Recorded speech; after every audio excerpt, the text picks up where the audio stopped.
Hello, everybody, and welcome to another Friday Night Comics. I believe this is episode 7, for anyone that cares. How are you all doing? Sorry about the late start time. I had to go visit my mom at the hospital and wanted to spend some time with her before I could stream. And since I'm technically not on the visitor list, because they only allow 2, it was rather... what's the way of staying sneaky? Anyway, I got to visit her for a minute. And she's doing a little better. Anyway, let's look at some new comics. She had a stroke last week, James. She's getting a little better. She's slurring a little less, but still working on it. She has to do a bunch of exercises, and they're going to keep her a couple weeks. Yeah, okay, I hate some of these stupid ass rules, but you know, what are you gonna do? Hey, Evolved. Hey, nobody, not me. And hello, of course, to everybody that was waiting. James, Ryan, Becca, Dangerous, Sir Adamantine, TOS. Oh, there's me. Hey, Lesser, how you guys doing? All right, so let's jump right in. We got quite a few articles I want to complain about. So this was a fairly big week for comics, but not a whole lot that I'm really interested in. This Witchblade Complete book looks pretty cool, but I don't have 30 or 50 bucks. And I was never that huge of a Witchblade fan. They were going to have my lady friend be by herself when she pulled the plug on her old man because... Oh, damn, dude, that sucks. Oh, thanks, James. Yeah, that's what I said too, Dangerous. I thought it was fucking dumb. I don't know if I can swear this early in the show. Whatever. All right, so we got a bunch of crap from Image. Literally none of this other than that Witchblade book looked even remotely good, and I'm not buying that. This scumbag is stupid. Oh, it's so bad. The first issue, he was pooping himself. Dark Horse, they didn't really have anything I wanted, but the Grendel book looked like it might be fun. Black Hammer, I just don't get that one. I don't really understand it. Avatar, I'm not reading that trash. I don't know if it's got the crossovers in it or not. Let's find out. Complete Witchblade. Witchblade, Tales of Witchblade, Witchblade Infinity, Witchblade Darkness, Darkness Witchblade, and Darkness 28. So that's what's in this. The hardcover's 50 bucks. I do kind of like the art style because she looks hot. Her lips look a little weird, like maybe she's bad at makeup. But she always looked really hot. And I like the idea of the weapon. I thought it was kind of cool. I read The Darkness for a little while, and I thought that was okay. When I read the anniversary edition, it was better than I remembered it being. may have been dangerous. Hey, Pig Hollow. Yes, I did buy the new Captain America. I actually have it here. We're going to look at the article on that, and I'll give you some ideas of what's going on in the issue. I got a review for it coming out, but whatever. Eventually. I haven't had time to edit much, so I apologize to the patrons. Videos should be up tomorrow, but I've just had a lot going on trying to help my dad out, and a couple other things going on in my life that are taking a little bit of precedent. No Fathom or Magdalena cover crossovers. Not in this one. It's only volume 2. They're going to apparently reprint a bunch of stuff. The Fathom ones, they might have to get the rights permission for, which I'm surprised Aspen hasn't been publishing anything since like last year. Over at IDW, this cover's kind of neat, but I'm not interested. Kanto, after the end of the last miniseries, I don't know, just moved on. G.I. Joe, I'm going to pick that up. Not this one, though.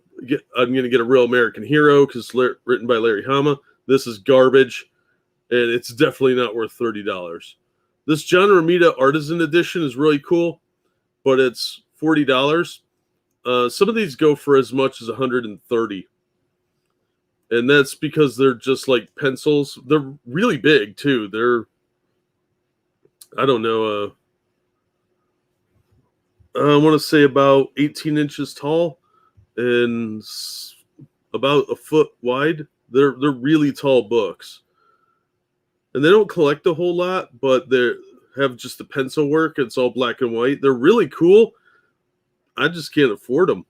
And the $120 ones especially, there's a John Byrne one that was really, really cool. I don't know, is this hardcover? I don't think it is. Yeah, so these are really neat if you're really into the art, but they are real expensive. Lock and Key, I don't care about.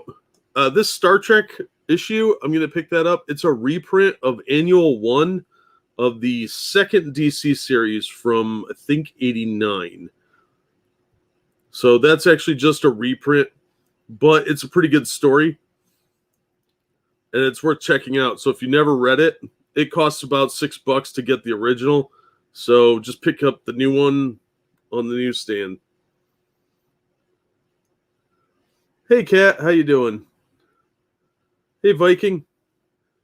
Have fun driving. So yeah, this Star Trek book is a reprint of an old DC one, but it is worth checking out.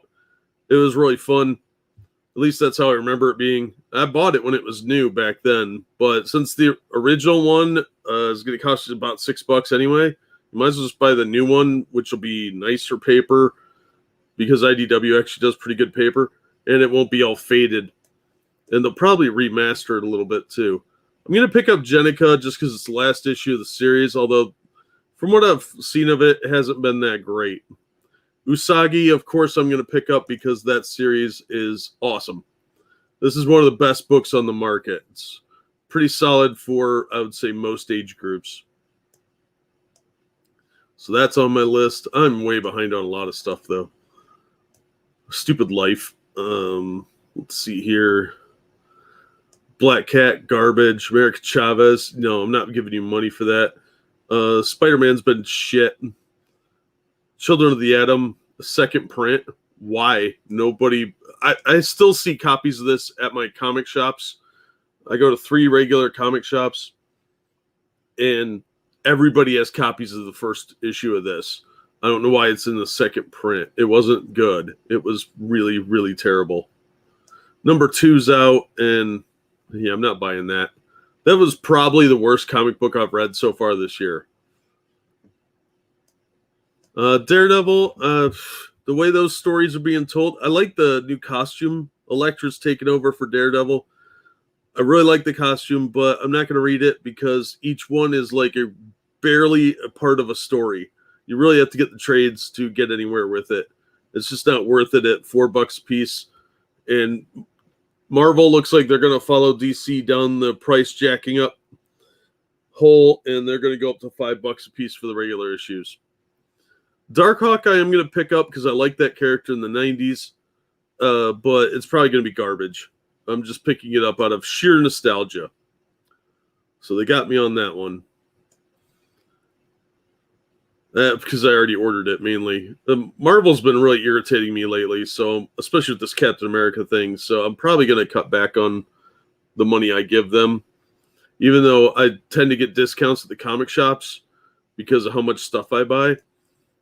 But I'll just start reviewing back issues more for Marvel. Fantastic Four's been trash. Guardians of the Galaxy is just lazy these days. Incredible Hercules collection, that could be good, but I've never been a huge Hercules fan.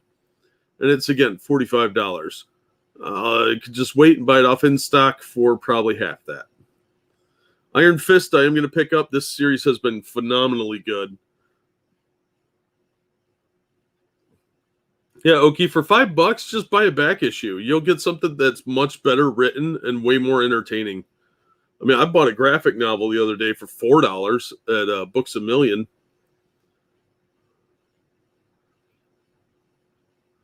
But King in Black Namor, don't care. It's a garbage tie-in.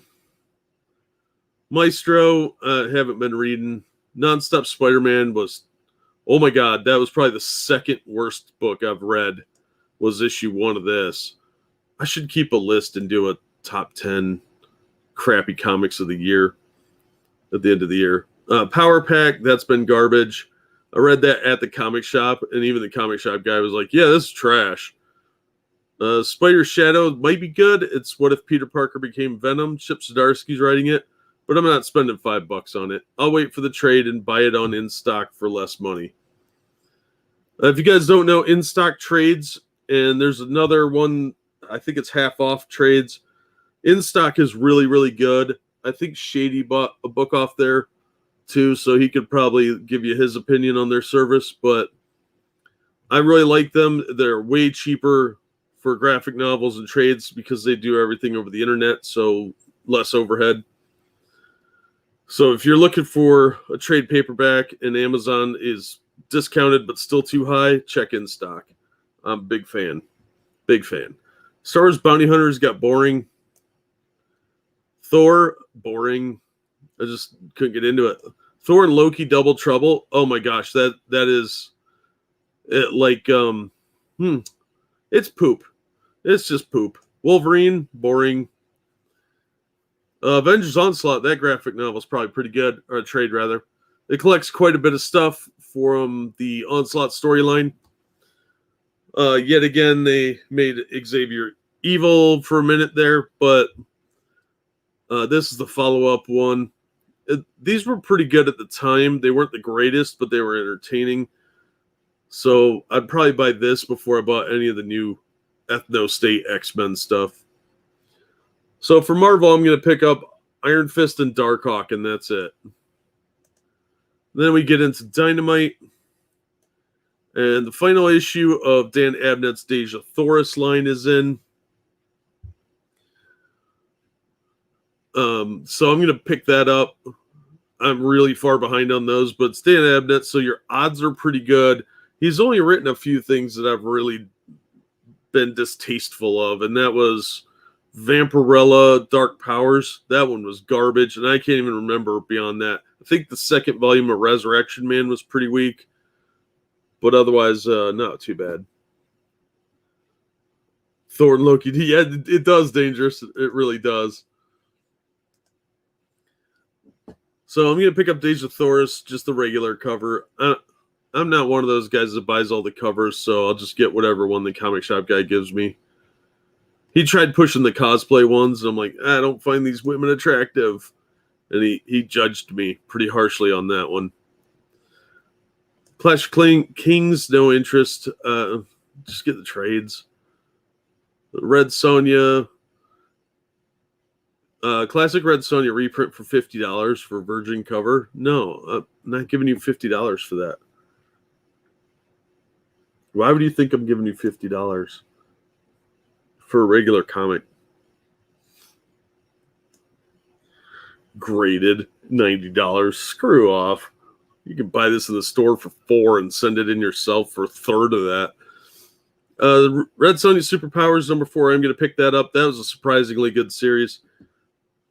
I actually enjoyed that overall. It was mostly surprising because I expected it to be total dumpster fire, but it was pretty fun. Not the way I thought they were going to go with it, but pretty effective. The story really picked up around issue 3. That's when everything got really cool. So I might get that in trade later when I sell the originals. But yeah, Dark Powers I'm definitely not buying. Vampirella versus Purgatory. If you're an old Chaos Comics fan, you might want to check that out, but don't buy the $50 one. You're never getting that money back. That's speculator garbage. So from Dynamite, I'm getting Deja Thoris and Red Sonja Superpowers. How many comics do you get? 20? No, it's one book. It's one book with a slightly different cover. Like they make exclusive covers for $50. Then they do what are called virgin covers, where they take the logos and numbers off. And that's what they get for $50. It's the same issue inside. Usually the same cover images, Sometimes they're unique, but then they just take off the dressing, like the name of the book, the issue number, the UPC code. That's it. That's what you get. Sometimes they're $89, like a few of them on there, but those are usually the exclusive covers. Dynamite is notorious for that because they have great covers, but their interior art is dog shit.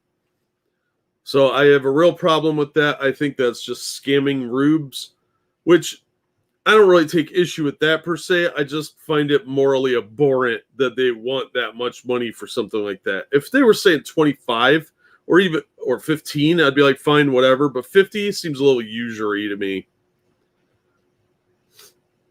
Yeah, right, Lesser? There's a lot of old comic books that I would love to pick up, but they cost too much, so I'll buy the reprints or the trade paperbacks. And God forbid, I might have to buy the digital. But otherwise, I trade in a lot of my comics or sell them off and then take that money and reinvest because the channel doesn't actually make any money. Yeah, see, Evolve, that's the way I would do it too, but they don't listen to us. Now, over here at Boom, we got Mighty Morphin issue 6. They actually started doing legacy numbers on these. I didn't know that, but they have the old Mighty Morphin Power Rangers trade dress and the old numbering system picks up from there. But I tend to like these covers better on the regular Mighty Morphin, so I don't really give a crap either way, though, and my comic shop guy knows that. These sketch covers, they're never $4. I've never seen one go for $4. They'll hold these back and make them 10, and some dumbass will buy it so they can take it to a con, have somebody draw on it, and they can pretend it'll be worth a bunch of money. It's a great scam if you're running the comic shop, but you don't get a picture. I want a picture. I want to see the cover. And I'm not paying you extra money for a book I know is the same price and has the same insides. So I'll pick up Mighty Morphin Mighty Morphin, and even though I'm like 35 issues behind, I will eventually read it. I know Ryan Parrott's still doing it, so I like that book for that reason because he really knows his Power Ranger stuff. And if I end up hating it, well, that's my own dumbass fault. Otherwise, not much coming out from Boom this week. Peanuts Scotland Bound. I like the Peanuts, but not paying $10 for it. I don't even know what this one is because I don't care. And this has a generic heroine who's kind of chubby, so that's a no. Wicked Things, that art looks like garbage, so there's no way you're getting $17 out of me on that one. So I'm only getting Mighty Morphin from them. And then we get into the everybody else category. We got a road trip coming up. It'll be passing through Ohio. Recommend any shops without doxing yourself. The Bookery in Fairview. It's right outside Dayton. That's a really good comic shop. The Laughing Ogre in Columbus is a really good comic shop. Ravenstone Games is a pretty nice store. There's a place in Delaware that has some comics and gaming stuff and some train stuff randomly. If you're into 40K, they got a lot of good stuff. Hey, Ray, how you doing? Those are the ones I would say down south. Otherwise, I'd end up doxing myself because it'd be real easy to find me because my comic shops would turn me in a second.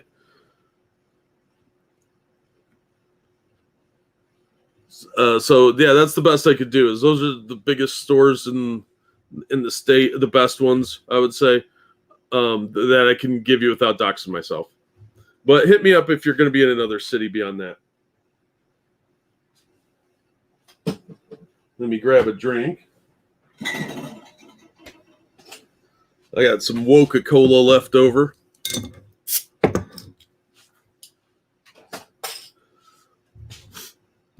I gotta blow my nose here real quick. Sinuses are acting up. Sorry.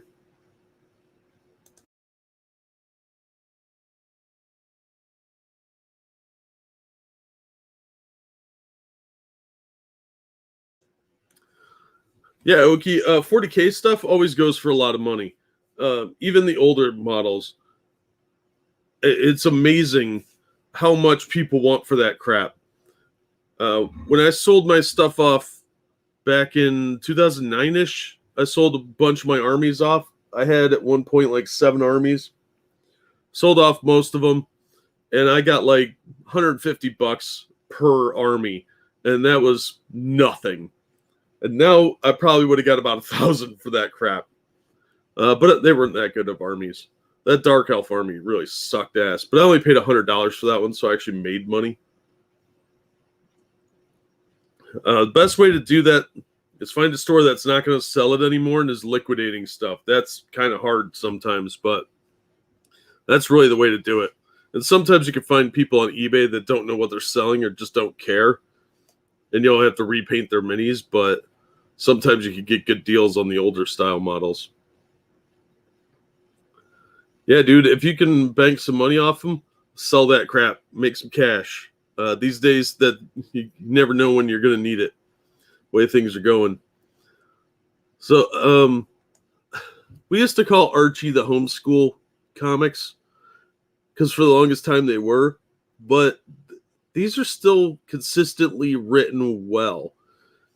They know their target age demographic, and they cater to that.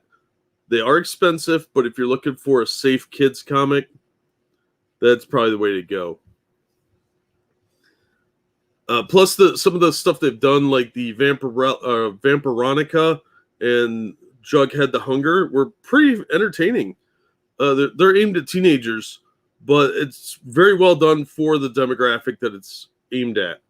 And they do have one coming out, supposedly, that is going to be Archie meets Flash Gordon, and I am looking forward to that.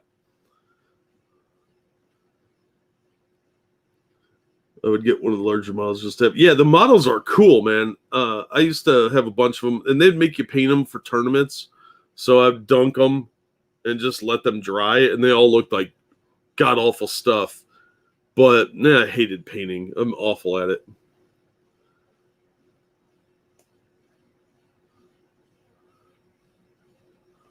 Let's see. Atlantis wasn't built for tourists. I've heard this is good, but the person that told me that's an idiot, so I kind of passed on that one. Same with this autumnal. I don't care. The art on this is shit.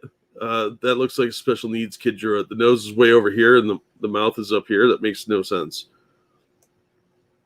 So some disfigured pig creature.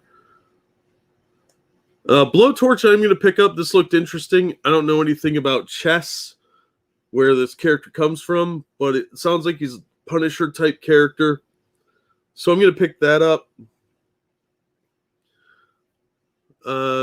This all looks like, this is Steven Universe shit. This looks anime-ish. So probably going to skip that stuff. Too expensive anyway. Let's see. Chariot. Nope. Artist, writers, and artisans.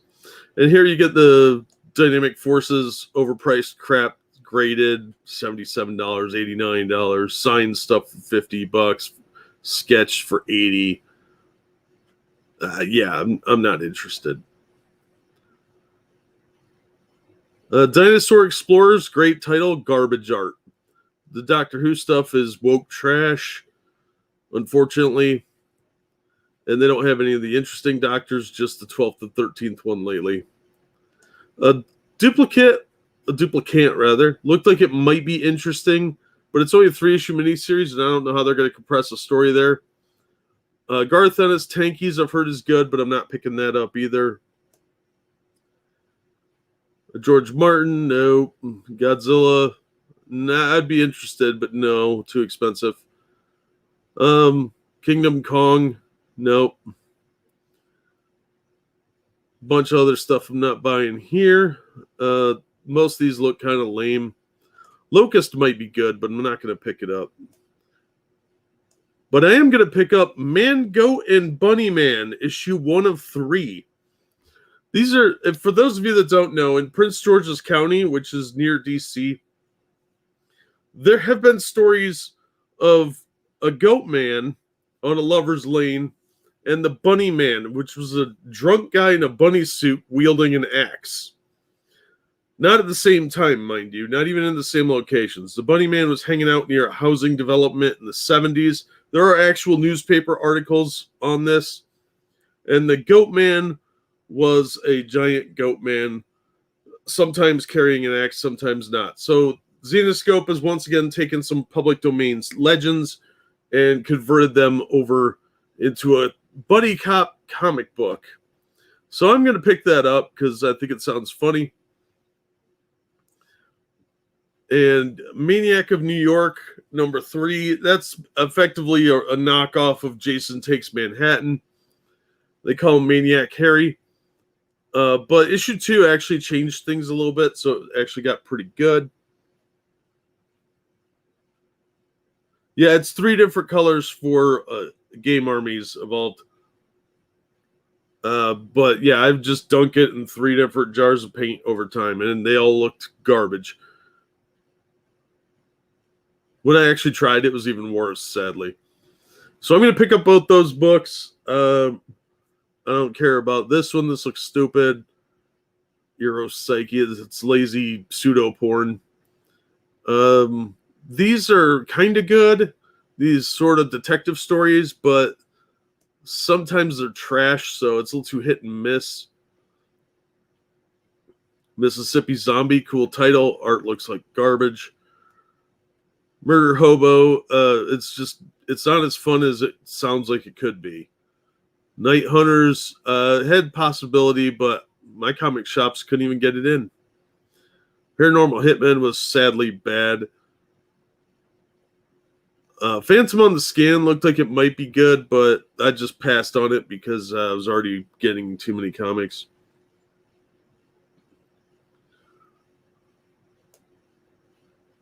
Then Planet Comics, that was disappointing.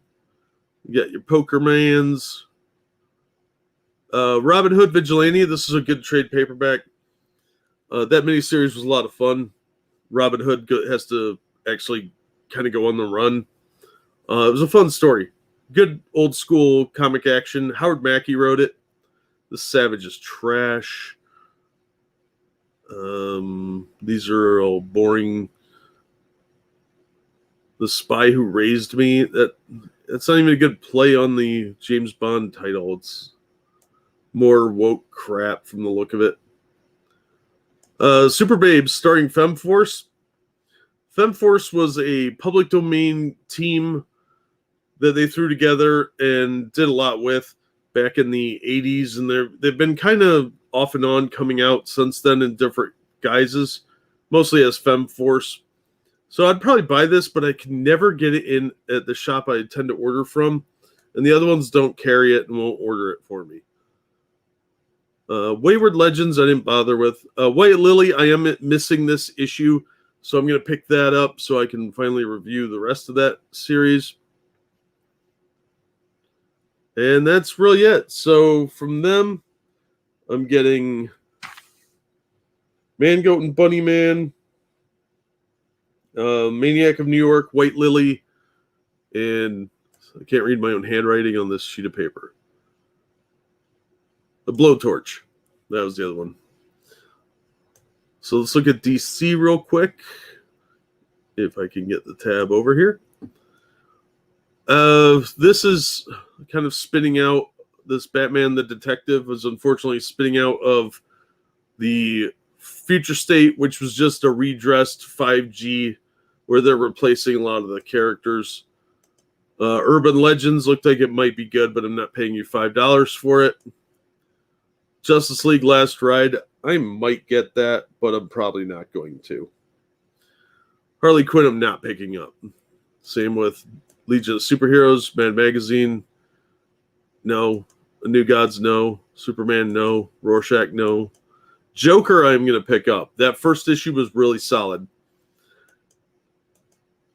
And these others are disappointing. What's not on here is there's a Batman and Scooby-Doo maxi series. So 12-part series with Batman and Scooby-Doo.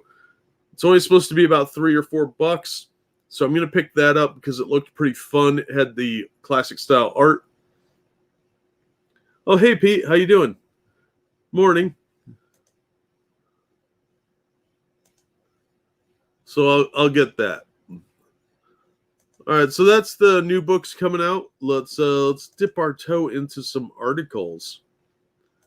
The next Batman is the Future State Batman, or as I call him, Diversity Batman, because they're going to replace him with a person of color. Wait, hit or miss. Yeah, usually BG. How you doing, man? Yeah, so the Future State Batman is, of course, Lucius Fox's kid, because why would you have Dick Grayson or Tim Drake or any of those tired old Robins be Batman? No, it's got to be some rando guy that they don't actually... Well, they haven't had him in the comics in like 20 years. So we got to have him because, he's a person of color, which makes him better than Bruce Wayne.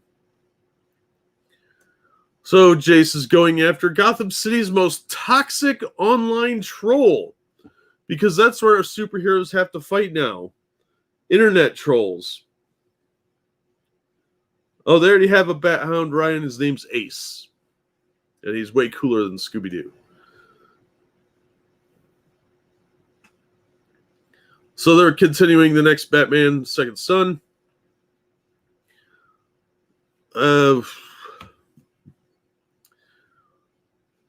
Here we're learning more of the man before he took out the vigilante mantle, understanding how much he hates bullies. Uh-oh, he hates bullies, guys. In fact, despite a shady past that saw him flee Gotham, Jace stood by his principles, which led him running missions in Vietnam to take down terrorists. And now he's back home, though Jace has to wrestle with his family problems, especially as his sister, Tam, has fallen ill again. However, he's struggling with all this, figuring out where he fits in. And now he's got a new mission, to take down Gotham's most toxic online troll. Because that's what Batman does. He fights internet trolls who say mean things. And look at this lazy art. There's nothing in the background. She's dressed like Meg from Family Guy. And, oh my God, I'd punch that Groflex, because I can't use swear words, right in his bone. No! Shut up. Everybody's a crybaby now. It's pathetic. As someone posted online pics of his sister. I get that, how that'd be upsetting, but I don't think that's exactly Batman territory.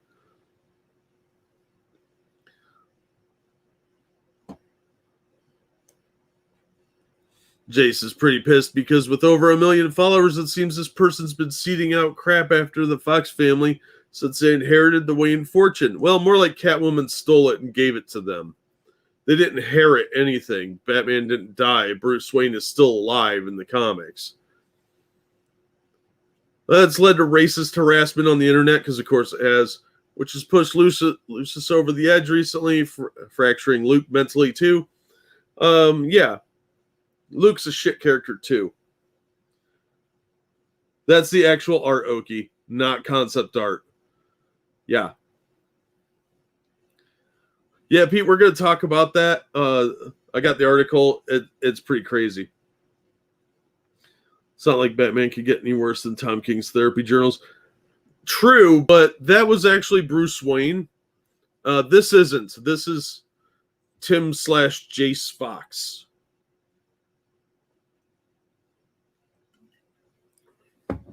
Oh, my throat's getting dry already.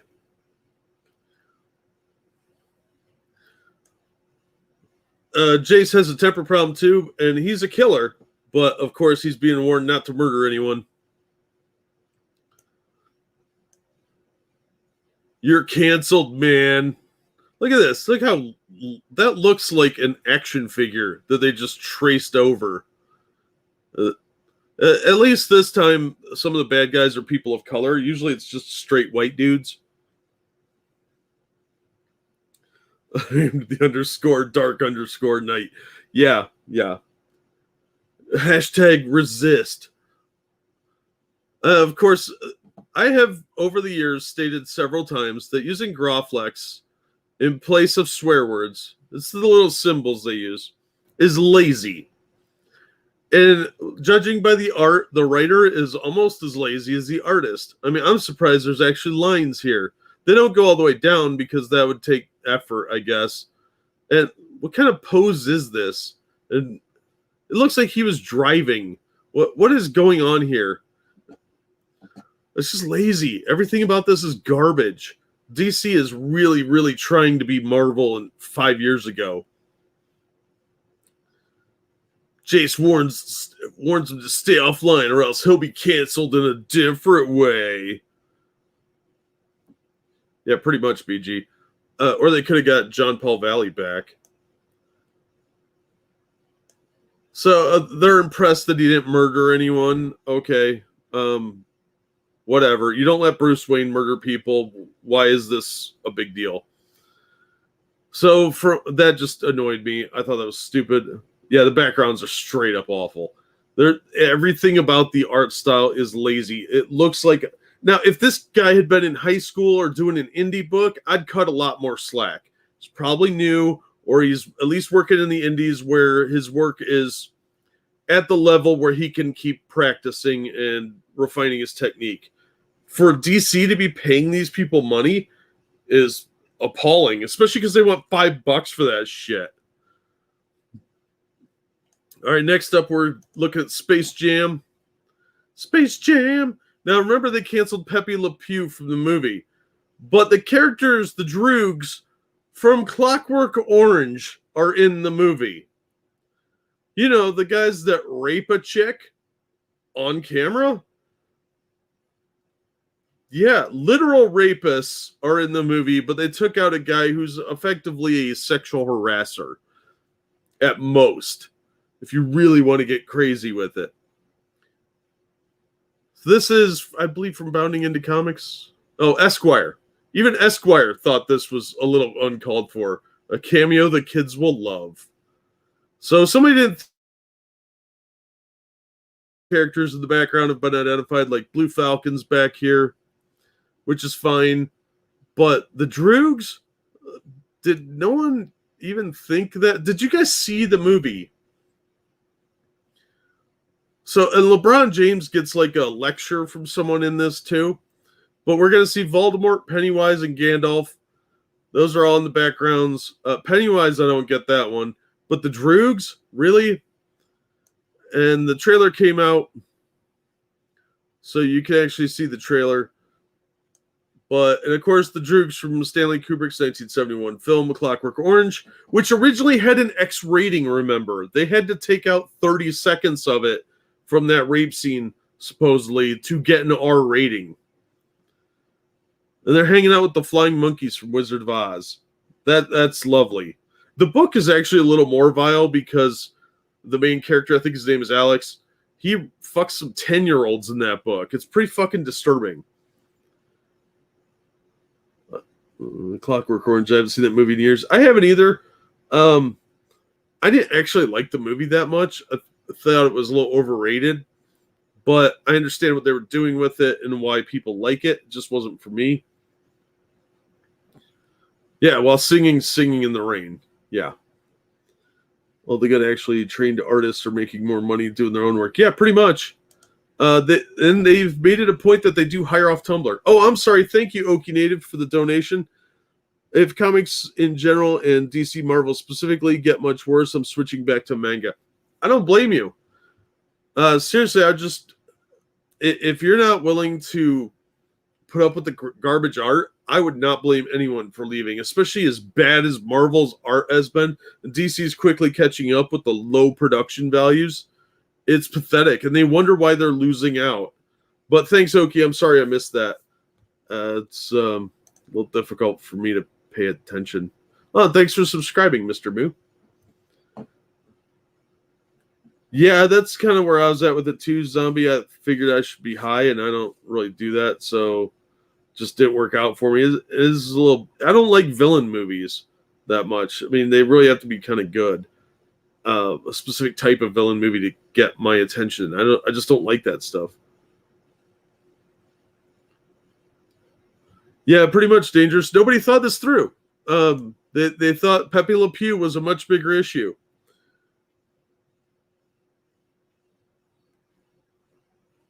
Yeah, they even talk about it in this Esquire article about what they do in the movie and what kind of graphic scenes are in here.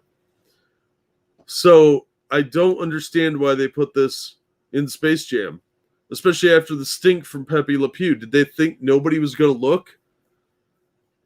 And they said Pepe Le Pew added to rape culture in his pursuit of Penelope Pussycat, but putting literal sex offenders from another movie in here is totally fine.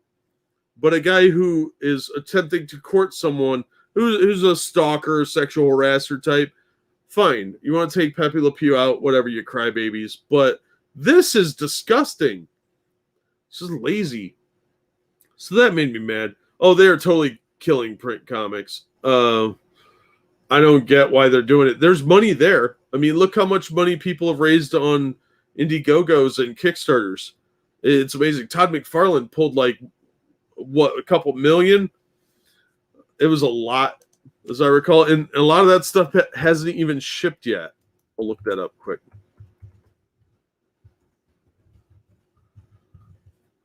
He's behind on that stuff. Yeah, he made $3 million on that, on his Kickstarter. And on Indiegogo, EVS pulled in like 1.2 million for the last Cyberfrog one, and a couple other people have done over $1 million. So not surprised. There's money out there for this because there's still a fan base that wants it, but they don't want to pay for SJW chick tracks with garbage art. Seriously, I've seen teenagers that could draw better than that. Tales from the Crypt is not in publication still. You can get reprints in hardcover sometimes, but unfortunately, those rights are up in the air. I think there was a dispute about it about 20 years ago. Nobody's figured it out since. All right, next up, from Justice League to Star Wars, studios reckon with toxic fandom. And this one is from the Hollywood Reporter.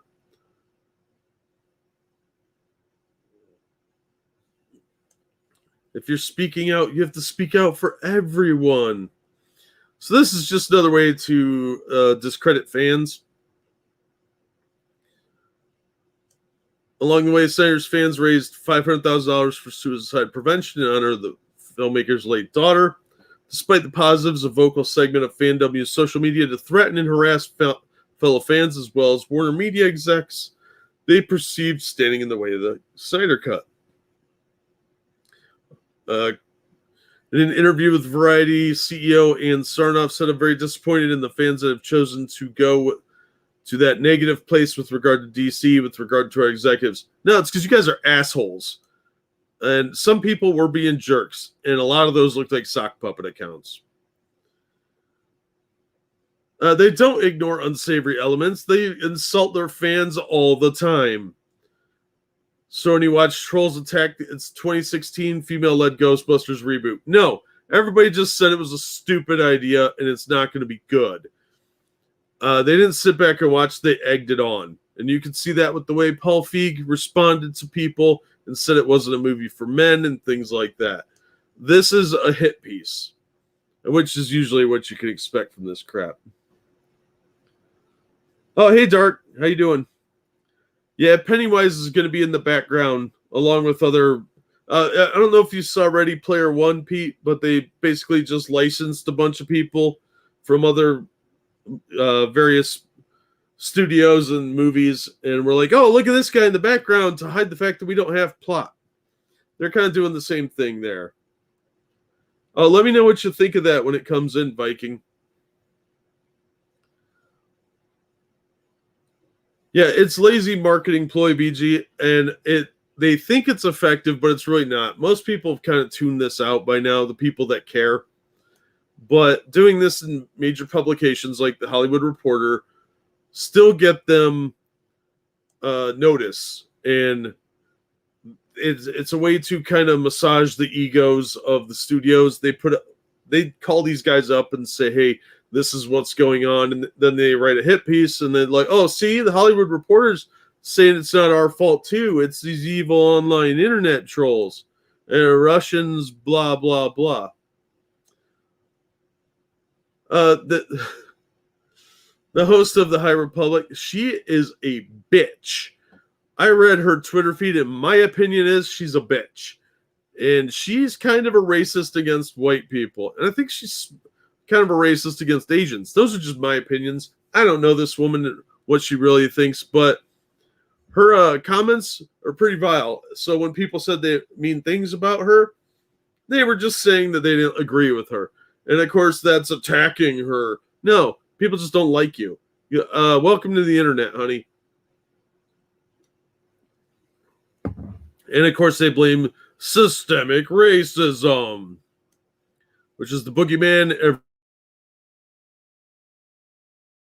Undying support for it. There's nothing from the other side about what. There's not even examples of what people were saying here. So it's just more of the same.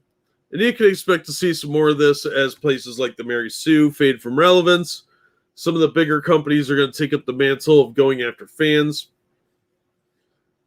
Now they talk about Gina Carano, but they don't talk about Pedro Pascal doing the same thing.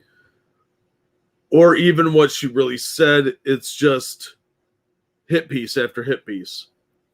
So we can expect to see some more of that because a lot of this stuff is SJW trash. Which reminds me, Bounding Into Comics dropped this a little while ago. And I happened to see it. I didn't have a chance to put it in the description. But Lucasfilm confirms the new Indiana Jones movie will be woke. So don't you dare say anything nasty about that because that makes you an istaphobe, you monster. So they're going to ruin Indiana Jones the same way they have with everything else. Star Trek, Star Wars, you name it. Lucasfilm is going out of their way to crap all over everybody. And they did that by hiring Phoebe Waller-Bridge. For those of you that don't know, she was one of the creatives behind Solo in a movie called Fleabag. She's going to star alongside Harrison Ford, who's returning as the archaeologist. So she's going to have to save him and do all the work, and she'll be the super smart one, and he'll be the dumb man. John Williams is going to write the score, though. That should be good. So this is going to be disappointing trash. They're trying so hard to destroy every franchise. Hey, Mr. Moo. Where did the term Mary Sue come from? It came from a fanzine for Star Trek where somebody was parodying fan fiction. And it's a real short piece where this lady, Ensign Mary Sue, shows up and she's the best at everything. And it's obviously a self-insert. And the piece was mocking the dummies that were writing fan fiction and just inserting themselves in. And it's kind of held up ever since. So that's where that comes from. It's an old Star Trek fan reference. Oh, thanks for subscribing, Cynical Lindsay. So, yeah. Phoebe's a dazzling actor. Yeah, okay, let's go with that. This is going to be woke crap. She was reportedly brought on to the upcoming James Bond No Time to Die movie to give the film a makeover for the Me Too era. So buckle in, James Bond fans. James Bond's going to get fired for patting somebody on the butt or some 1950s shit or other made-up microaggression nonsense. Yeah, she was the annoying robot in Solo. The actress and writer would address concerns about her addition to the writing team making the film woke by confirming that's what she was doing. So she's not even shy about it. Just flat out saying it. She stated there's a lot of talk about whether or not the Bond franchise is relevant now because of who he is and the way he treats women. I think that's bollocks. I think he's absolutely relevant now. It just has to grow. It just has to evolve. And the important thing is that the film treats women properly. He doesn't have to. He needs to be true to his character. Yeah, I believe that for a whole no seconds at all. You're going to change everything about him. So yeah, I have zero confidence that she's being honest here. Have you ever heard the terms grow and evolved used in the marketing of a film? And that film turned out to be halfway decent, not filmed with woke propaganda? No, I haven't. Thank you, Bounding Into Comics.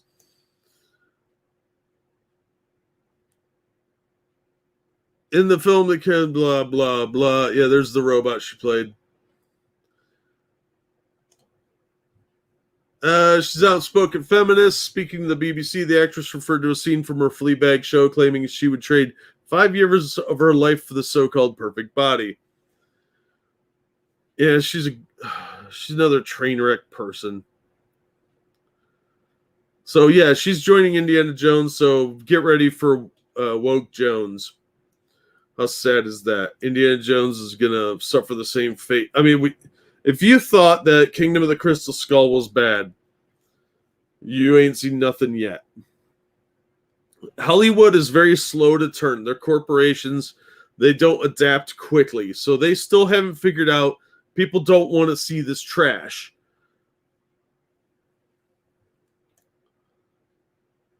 On to the Marvel Comics mocking Jordan B. Peterson. Dr. Peterson is a stand-in for the the Red Skull. I can't talk. My brain's mush. It's making me stupider. I offer you the sword of manhood. That is an actual panel from the book. The phrase, the way this is done, is very crafty. It's insinuating that manhood is actually a villain in the book. So what they're saying is that not only is the Red Skull trying to recruit young men and under the guise of being like a self-help guru kind of thing, but he's filling them with toxic masculinity. They don't use the phrase toxic masculinity, which surprised me, at least not yet. Coates still has 2 issues to go, so he's got a chance. And I dipped out of reading after like issue 2 or 3 of this garbage, and this is issue 28. Oh, it's so bad.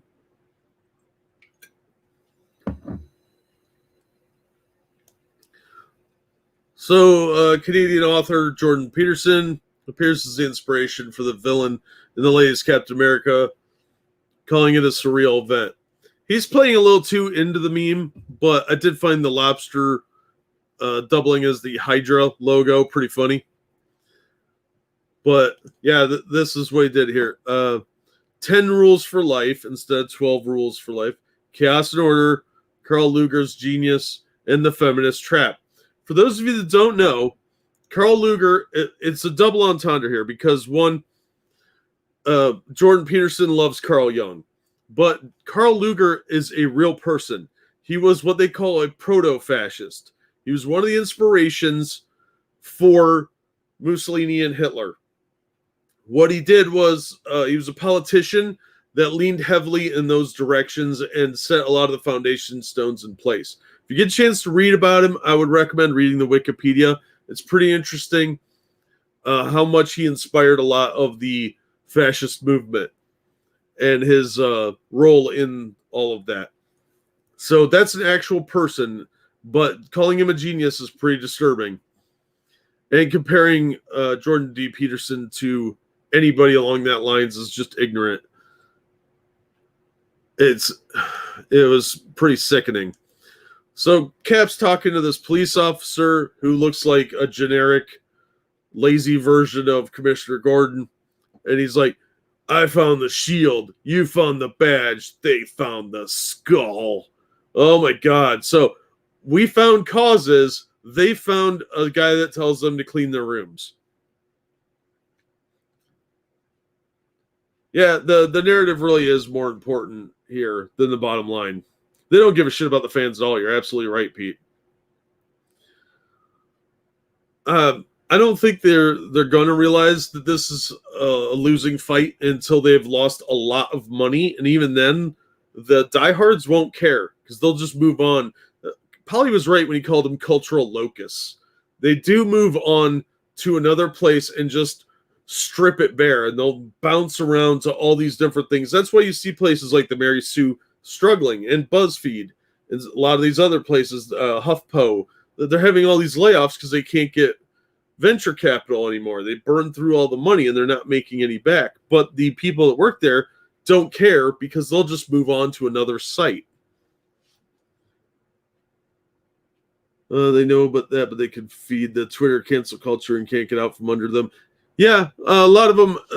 Hollywood has created this monster by perpetuating it and allowing it to happen. Instead of saying, no, everybody's fine to enjoy our work and we're going to do things this way to appeal to a broader audience. But no, they fed into this shit. They turned into it to try and roll with it and be hip with the kids, and it will bite them in the ass. They just don't seem to understand that. And remember, guys, if you haven't subscribed or hit the like button, please do so. It does help the channel quite a bit. Coming out, too, by the way. It's really nice to see. So, yeah, this is Sin. This is the Red Skull's daughter. She goes out and forms a new skeleton crew, that's where Crossbones came from. It's some, like, thugs and henchmen. And she has to kill a guy right in front of the others to prove that she's the best ever. And she gets validated constantly by, this is her stepmom. She validates her. This guy here, who looks suspiciously like, oh, look, who else has a goatee, writes books, and has some graying hair? Oh, yeah, that's the Red Skull, guys. What Bismarck knew? Bismarck, another totalitarian. Barbarians at the gate. Well, I'd kind of agree with that at this point. And all these people fighting here, these are not Antifa fighting the cops. No, these are white rednecks, a bunch of evil Southerners, Red Skull acolytes, and flags. Yeah, our boys. Yeah, okay, screw you guys. Marvel does not care about their characters or their fans, because this trash never would have flown under Shooter or even DeFalco. They had political messaging sometimes in their books, but it was way more subtle than this.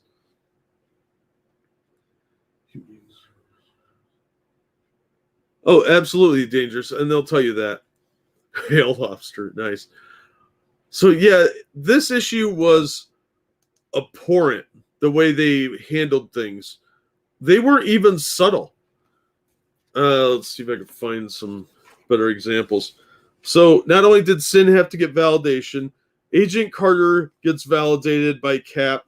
This woman, Tony, she's proclaimed by Captain America to be the best ever. And she's not just a genius, she's beyond that.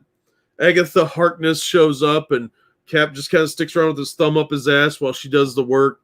He doesn't really do anything in this book other than complain. He fights Sin for a minute and then gets his ass handed to him. And he's the hero of the book. Marvel, really, if you read this issue on its own and weren't a comic fan, you would think Marvel hates Captain America and is probably wiping their ass on the flag every chance they get. They demonize him through the Red Skull, saying that he is a dream of nothing. That's what he stands for, an amorphous dream, a dream of nothing. So why have ideals? Why strive for them? I offer you the sword of manhood. And yeah, Sharon Carter has to go save Cap from getting beat up by these skeleton crew guys. It's pathetic.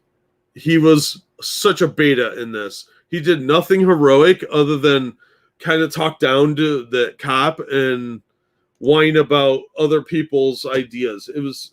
I can't even express how angry it made me, because I'm an old Captain America fan. I grew up on Captain America. It was one of my favorite titles when I was a kid, second to Rom. And everything they've been doing with him demonstrates how little respect they have for their characters and, quite honestly, for America.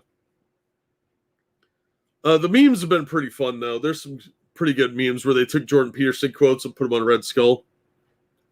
And people were sending them into Peterson. That was pretty funny. So this one made me mad, but I got a copy of the issue for free from my comic shop guy. He's like, just take it. No one's buying this trash. I was prepared to pay for it, but he just threw it on my stack. Good dude. But yeah, even he was kind of pissed about it, and he's a big lefty. He's like, yeah, they weren't even subtle in this one.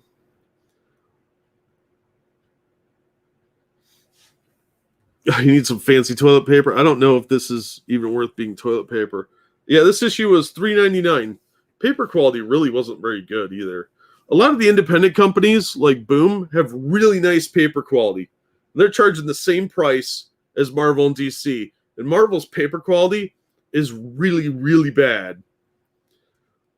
All right, so let's get on to the final article of the night. 1480. Good one, Pete. Good one. Final article, or piece rather, is Star Trek. Star Trek's official Twitter account. I know me and Monkey talked about this briefly. But that was on Monkey in the Morning. The official Star Trek account, being part of an organized effort to reach people these days with ideas, gives me a lot of optimism. And the article is, the Star Trek communist hopes Star Trek can inspire a real revolution. That's right. On StarTrek.com, you can read about how communism will achieve Star Trek. The world of Star Trek. Yeah, pretty much. Pretty much, BG.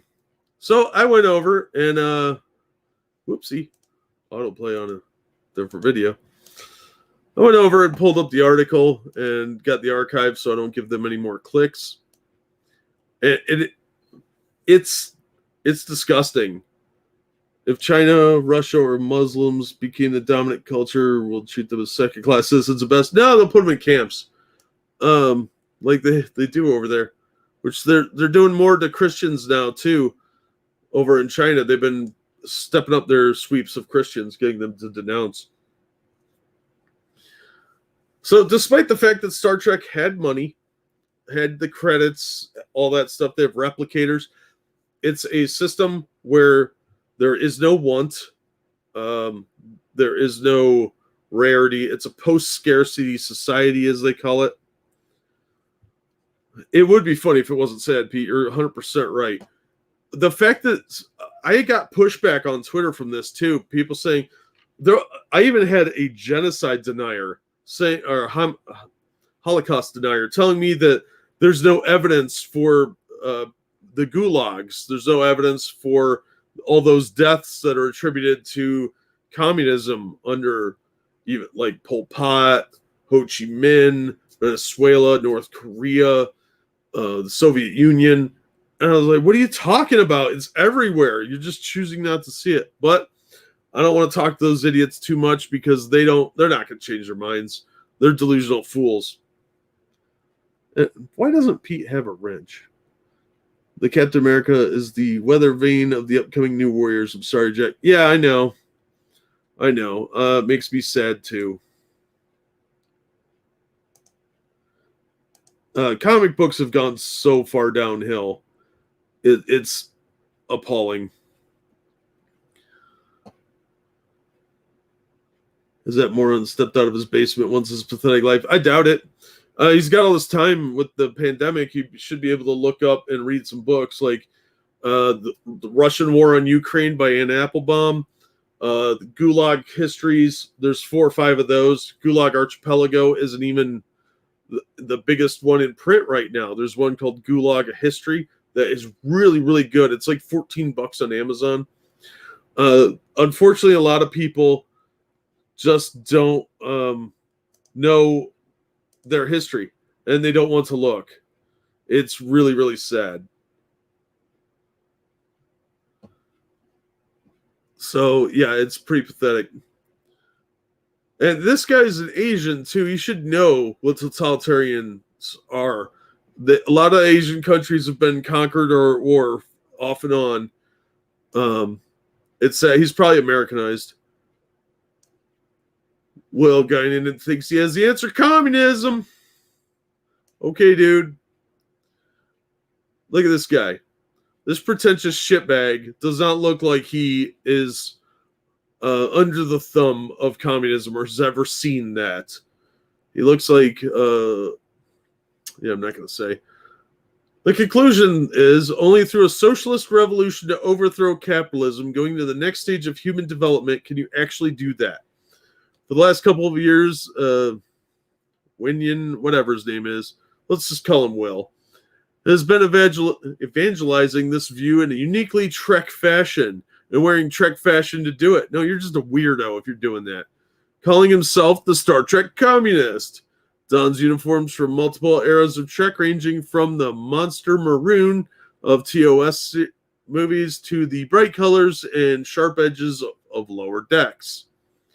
Why would anyone copy that show? It's terrible. Posting frequently on the Trek fan pages and Facebook groups, his preferred pose is toasting the camera with a blue beverage that's probably not Romulan ale. Oh god, this is getting way too nerdy. Facing into the camera like Benjamin Sisko. Oh god, wow, you want to fluff him a little more there, dude? Communism will win. Yeah, until it collapses on itself like it always inevitably does, because all of the communist nations have collapsed. And not because of the U.S., it's because of poor economic policies. Communists are some of the dumbest people. I'm sorry. It's a mental illness at this point. Star Trek is science fiction? Yeah, I know, right?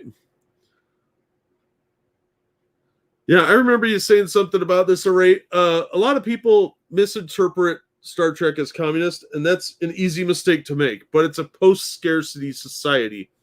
If you really watch some of the Next Generation stuff, they do have a few commie leanings, but a lot of the early stuff, especially, Picard makes statements about individual freedom that are completely antithetical to Karl Marx.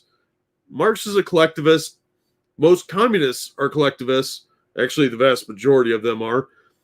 And you can't have an individual whose wants and needs are above the collective. So that is very much in conflict with what a lot of what Star Trek says. Plus, Star Trek is really hopeful. And you ask anyone living under the terror of communism, there's not a lot of hope in those eyes.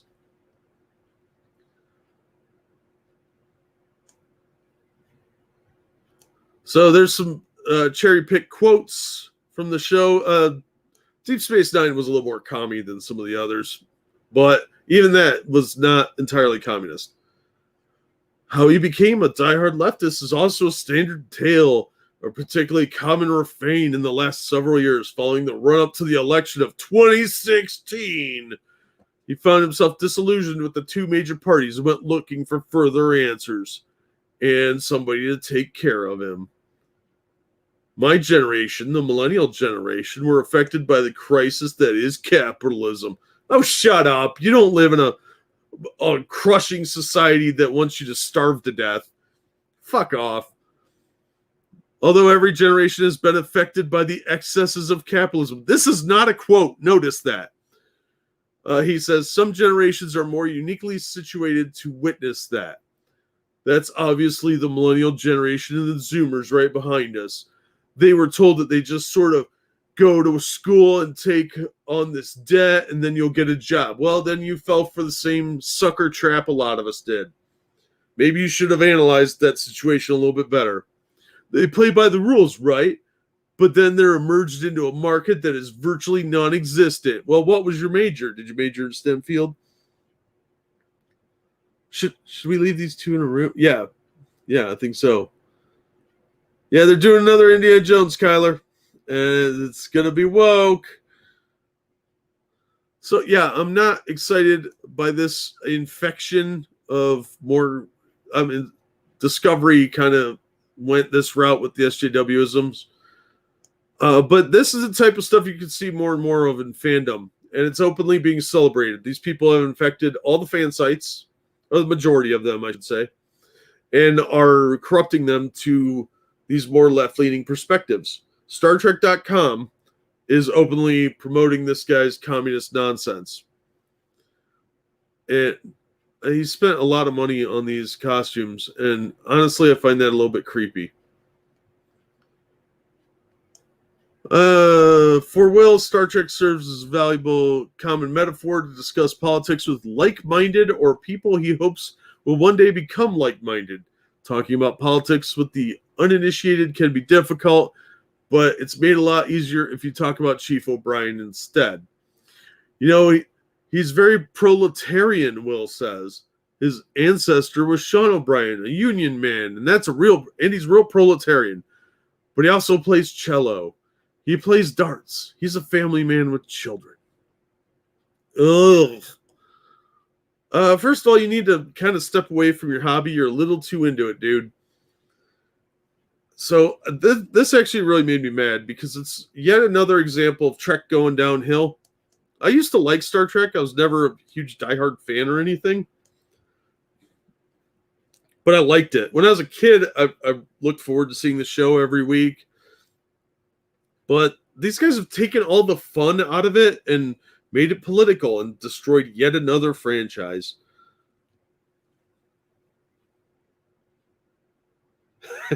Probably all right. College degrees are worth what you're putting into them. So if you're looking at feminist studies, you're not going to get a job. If you're majoring in pop culture or interpersonal communications, your odds are pretty slim. Even sociology and psychology, you have a very narrow job band. If you're going into engineering, that's a different ball game altogether. Then you'll get a job. This crap is stupid. A post-scarcity society is not the same thing as communism. It's ignorant to say otherwise. So that made me mad. So thanks for listening to me rant on that. But that's really all I had today. Sorry, kind of rambling now, but if you have any questions, we'll take a minute or two to do that, and then we'll shut it down for the day. So yeah, that's been what's making me angry on the internets. Not a lot of great news. So unfortunately, the new Indiana Jones is probably going to be super woke, and that makes me sad. But I did get a copy of Red Rooster, the trade paperback, or the graphic novel, which it was supposed to be a graphic novel, and now it's a trade paperback. So I got a copy of that. So apparently they are getting mailed out. So I guess that's a good sign. I can review the other issues of the Allegiance Arts books. Oh, I forgot to talk about the Superman story. Damn it. Let's see if I saved that. Sorry, I meant to address that.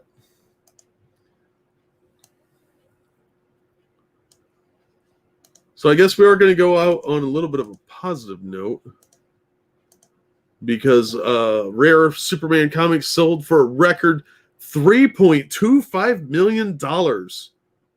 It's Action Comics issue 1, and it's an 8. 8 grades are hard to come by.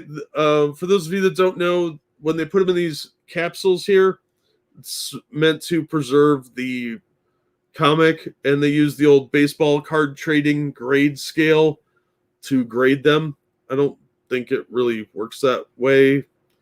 I don't like that system. I think it's ineffective because these are all entirely subjective. I know guys that have taken 4s out of the clamshells, resubmitted them, and gotten 6s and 7s. So there's that. But this is a beautiful copy. You can zoom in on it and see it. Exactly, Viking. I am not a fan of digital media. I don't like it. It hurts my eyes, for one, because I have really touchy, dry eyes.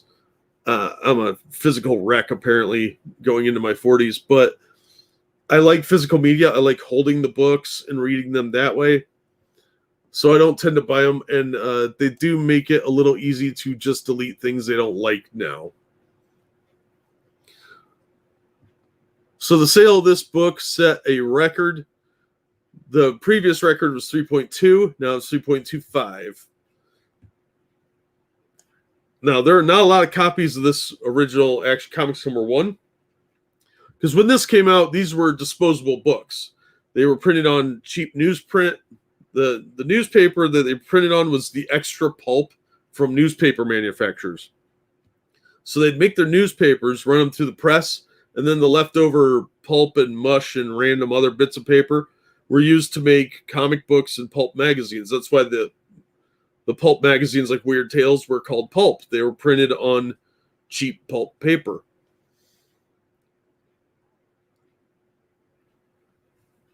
Yeah, people with a lot of money buy a lot of weird, goofy crap for ridiculous amounts.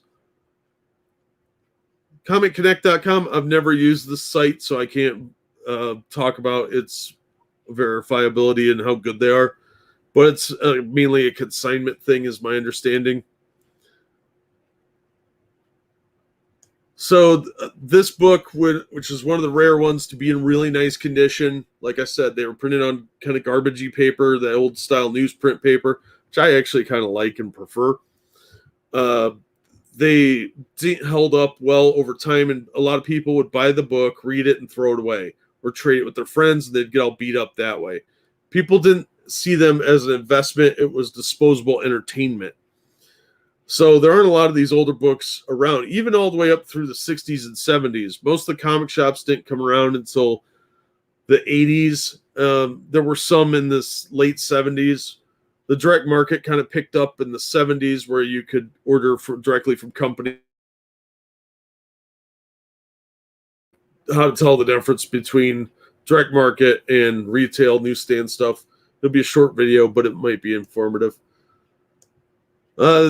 Yeah, it's just kind of going over this. The sale of this particular issue bought the comic in 2018, slightly for more than $2 million. So he made a pretty healthy little profit from his $2 million to the 3.25 he just sold it for. It's estimated only 100 exist today in varying condition. So this copy is among the best kept ones. It probably is. So yeah, that's the Superman story. Action Comics #1. It does look like it's in really beautiful shape. You don't have to read this by spending $3.25 million. You could buy a reprint for like $6. They've reprinted this a ton of times. What's interesting with a lot of these older comics is they usually just reprint the Superman story, but that's not the only story in here. Detective Comics used to do the same thing. The Batman story would be 8 to 12 pages, and then you'd have a bunch of other books. These were more magazine size as far as volume. You'd get 7 or 8 different stories in a single issue. The Superman ones is all anyone remembers. You don't remember people like the Crimson Avenger or I'm drawing a blank on everybody now. Speed Sterling, stuff like that. There were a lot of other characters they had at the time, most of who were not superheroes. Superheroes didn't really become a thing. You had your mystery men, which were guys wearing masks like the Phantom would be. He'd be considered a mystery man because he was just a regular guy that wore a costume or a mask and went out and fought crime. Superman really started the whole superhero genre by becoming popular, basically. The Phantom had some abilities, but he wasn't technically a powered individual. Superman really kicked that off, and the copycats just exploded out of that. Superman's the reason we have the comic industry we have now. So seeing this sold for this much money is pretty crazy, but hey, good on that guy for getting that kind of money. Dick Tracy, yeah, he was a new strip character. Same with like Flash Gordon and Buck Rogers, Prince Valiant. Those were just normal guys, though. They didn't have superpowers. Yeah, Pete, I'm 100% with you on that. Yeah, the battery life is amazing on books, as a general rule. Haven't had one die on me yet. I've had pages come out, but that's about it.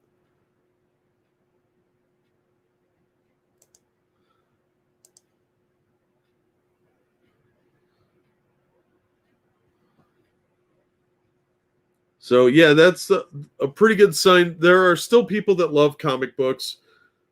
They could really win manga fans over to Western comics if they would bring back the action adventure and cut down on the boring politics and people sitting around eating and blabbering on and on saying nothing. It's boring. Most comics are just at best mediocre now, and they're not worth $4. There are times I don't feel ripped off, but they're still not worth $4. And quite honestly, the majority of comics aren't really worth the cover price to begin with and never have been. They end up in back issue bins. Very few go up in value. That's why speculators are silly people. Yeah, Kyler, I read comics to read the story, not invest in them.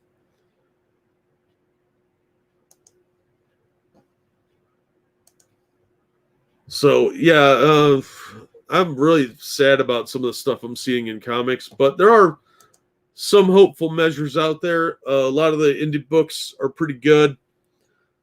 Kickstarter and Indiegogo have really salvaged a lot of viewership for the industry, keeping eyeballs interested in on books, and that's good. I really wish they'd try and market more kids stuff to get younger readers in, but nobody listens to me. I have some hopes for that Batman Scooby-Doo one. I think if they'd advertised that one a little more, they probably would have gotten bigger orders. But I ordered it specifically because I want to see if there's anything good for younger readers. Right now, the only people really doing good, entertaining works that would really appeal to kids is, quite frankly, Archie books. And they've really cut down on their publication since the pandemic hit. So they haven't really produced much. There's a lot of books out there that could be marketed to kids, but people don't know how to market their stuff anymore.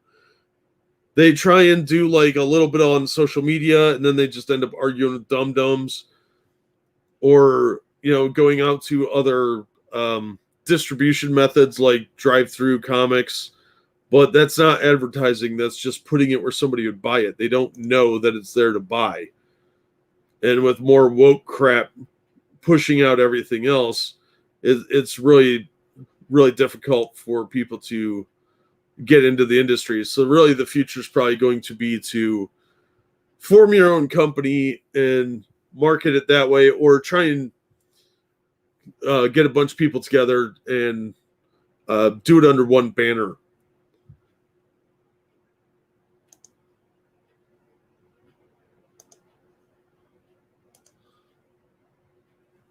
Comic writers are bad at their jobs because they're not giving those jobs rather than talent. Yeah, it's been about diversity for several years now. I would actually say since about 2007, when they really started ramping this crap up, the talent became secondary to the overall ideas expressed. It's been more about the politics than it has been storytelling. They could tell stories that are interesting, that have their same themes in them, but they're not willing to do it subtly.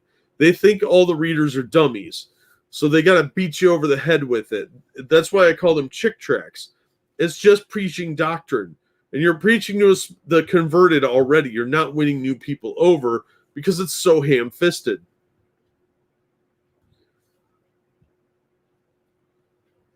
It's really pathetic. It makes me angry, and this is one of my favorite hobbies. So I took 10 years off, a little over that, from comics, and I come back to it and see this mess. It's disgusting how bad the industry's gotten since I quit reading. And I quit reading because I thought a lot of it was getting a little too lefty. And that was in late 2007, right after I closed the comic shop.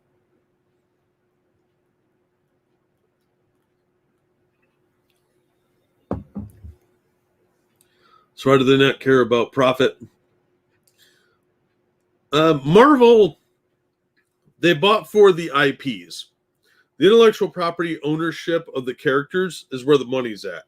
You can put them on toys. You can license them out. You put them out in the movies. They don't give a shit about the comics. The comics are what they call IP farms. You're there to make characters and write stories, and it's effectively writing a storyboard. How can we convert this into a movie? Now, if you've been watching Winter Soldier and Falcon, they've snuck some pretty lefty stuff in there. There was a Black Lives Matter incident in there. In WandaVision, Photon Monica Rambeau said that Wanda needed to find her truth. They've been a lot more subtle in their TV programming than they have in the comics. The comics, the writers are just, they're hacks. Most of them are not very good writers. And the ones that have potential can't get past their own politics to write good stories.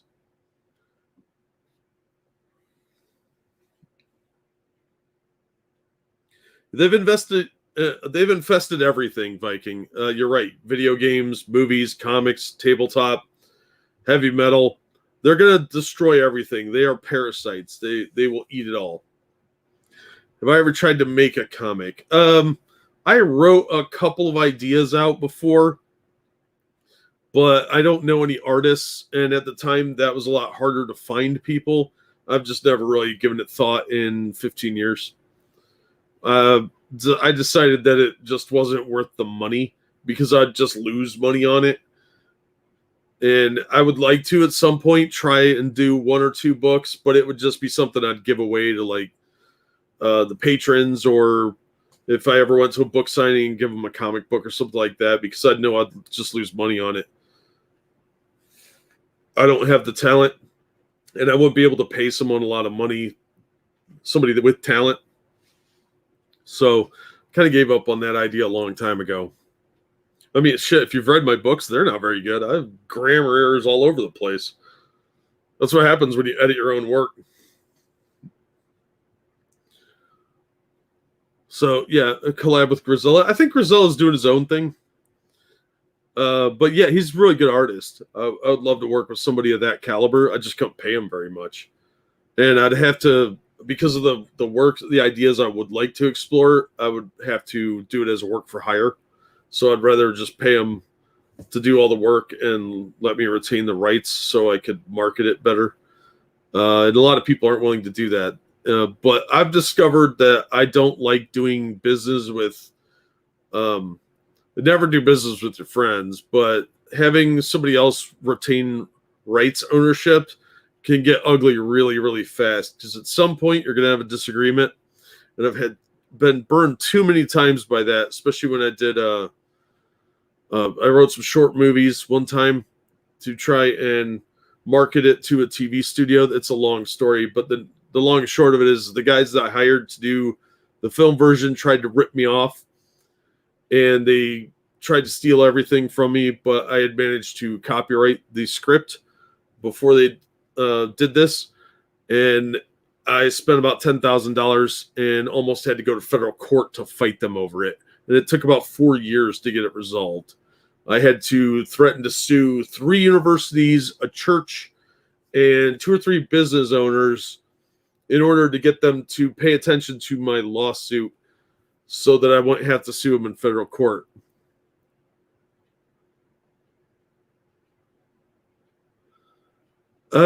Tristan, yeah, I think you're probably right. Unfortunately, manga sells. I'm not a big fan of manga style. I think there are art styles I like that a little more proportional, like John Byrne's work and Mike Grell. The more Western style of art, I like that. If they would do that in manga form, I think it would be a much bigger seller. Unfortunately, they're locked into an old style of thinking. So I don't think that the comic companies are willing to try it. And what's sad is you could do it really easily. It would be a little more expensive than manga, the way they're doing stuff here because of unions and all that crap. But you could probably sell a Western style comic book as a manga book format for about $15, 16, somewhere in there. And it, like I said, it's a little more expensive, but you could do it. Break in. Tokyo Pop kind of tried that a while back, and they screwed it all up. Not necessarily entirely their fault. Some of their creators kind of screwed them, but they approached the business the wrong way, in my opinion. So I think they had probably the best shot at doing that. But that's probably how I would do it, is do graphic novels and make them in the same size as your average manga and just do it Western style art. I like the Western style a little better because that would probably it would be more of a vanity project for me. But I would just do it as giveaways or, bonuses for stuff like, hey, shoot them off to the patrons or whatever, or as like giveaways on stream or something.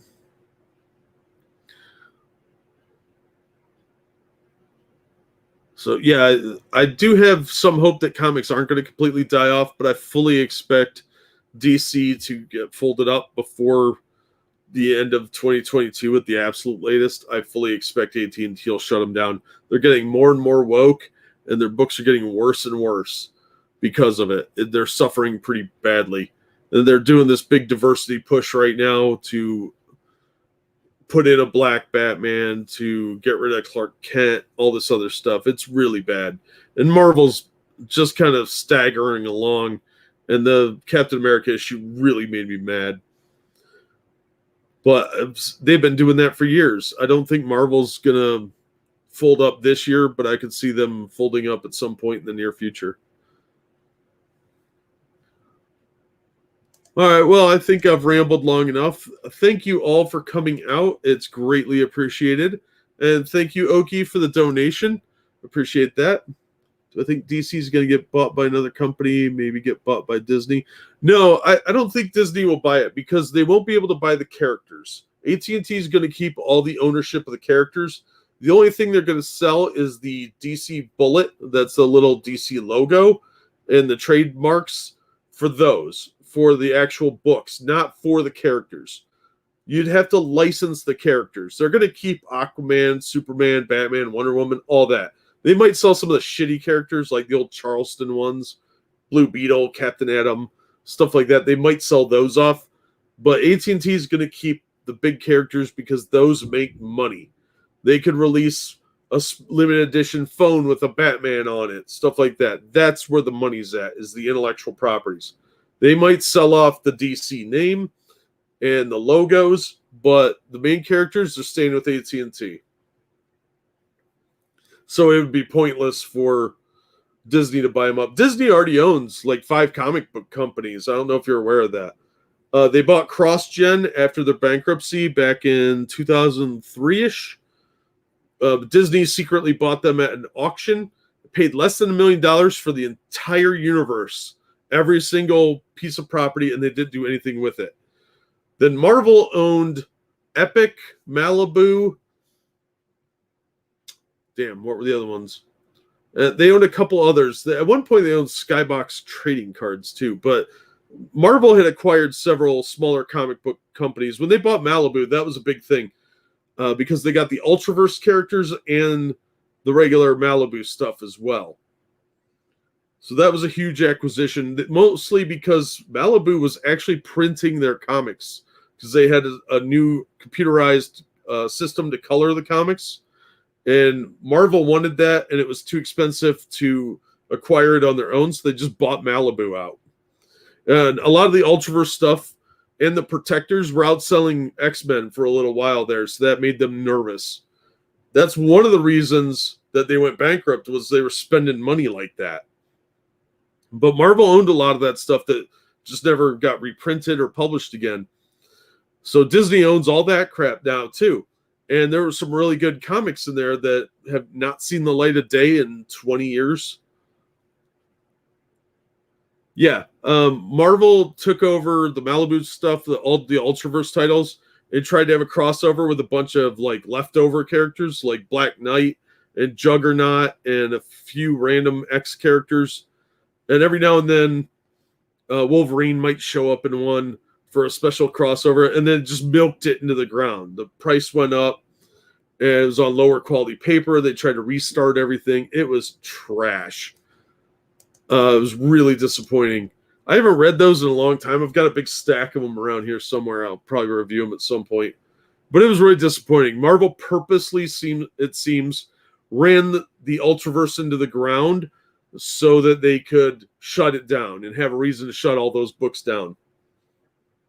Also, another problem is Gerard Jones did a lot of work for Malibu, and he got busted for dirty kitty movies that he put on YouTube. So that tainted a lot of work that he did at Marvel and at Malibu for quite a few people.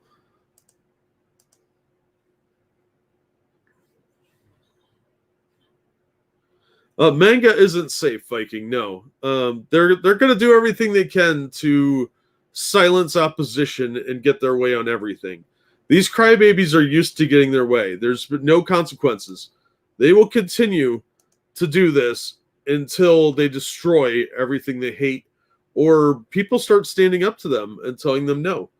And quite frankly, people that stand up to them seem to do okay for the most part. They seem to retain loyal audience. And we need to start supporting people that tell the wokesters no. Because if we don't, they will win. They will destroy these people. And we can't. If you want to lose a culture war, you have to just stand on the sidelines and do nothing, I guess. You can do that sometimes, but you can't do that every time. I mean, when Coca-Cola's going woke, you got problems. All right, so I got lightning out here. So I'm going to wrap up. Thank you so much for coming out, you guys. It's greatly appreciated. Thanks for sharing the links out. Thank you to the new subscribers. Thank you, Oki, for the donation. And as always, hopefully we'll see you on the next one. If not, I will see you on Monkey in the Morning. Thanks, Nobody Not Me. Appreciate that. You guys have a good one. I'll see you soon.